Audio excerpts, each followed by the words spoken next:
America ने विश्व स्वास्थ्य संगठन से कोरोना वायरस की उत्पत्ति की दूसरे चरण की जांच आगे बढ़ाने को कहा था।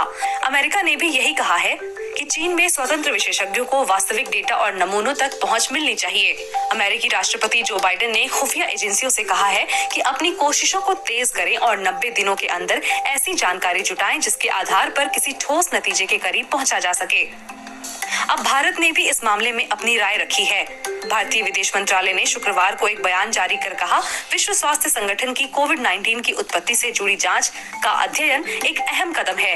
इस मामले में अगले चरण की जांच की जरूरत है। 24 मई को बीजेपी महासचिव कैलाश विजयवर्गीय ने कहा था कि भारत में कोरोना की दूसरी लहर के पीछे चीन हो सकता है, इसलिए सभी भारतीयों को एकजुट रहना चाहिए। WHO के नेतृत्व वाली एक टीम इसी साल जनवरी और फरवरी महीने में 4 हफ्तों तक चीन के वुहान शहर के आसपास रही थी। इनके साथ चीन रिसर्चर भी थे।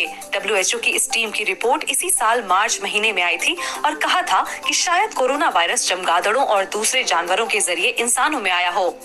गुरुवार को जेनेवा में संयुक्त राष्ट्र में अमेरिकी मिशन ने अपने बयान में कहा था कि WHO की शुरुआती जांच अपर्याप्त और निष्कर्ष विहीन थी, इसलिए दूसरे चरण की जांच पारदर्शी तरीके और सबूतों पर आधारित होनी चाहिए।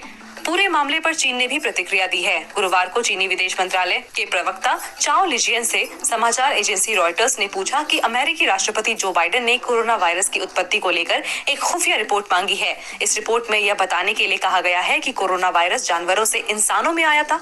चीनी विदेश मंत्रालय ने कहा, हम अमेरिका से मांग करते हैं कि हमारी तरह वे भी तत्काल विज्ञान आधारित सहयोग WHO के साथ करना शुरू करें। इस जांच में अमेरिका को भी शामिल किया जाए।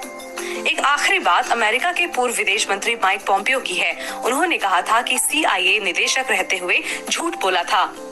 बाइडेन के चीफ मेडिकल सलाहकार डॉक्टर एंथनी फाउची कहते हैं कि उनके विचार से यह बीमारी जानवरों से इंसानों में फैली, मगर इस महीने उन्होंने भी यह कह दिया कि वह इस बात को लेकर आश्वस्त नहीं है। मंगलवार को ट्रंप ने न्यूयॉर्क पोस्ट को ईमेल के माध्यम से भेजे बयान में कहा, मैं तो शुरू से ही ये कह रहा था, मगर मेरी हमेशा की तरह बुरी तरह आलोचना की गई और अब वो सब कह रहे हैं कि मैं सही बोल रहा था।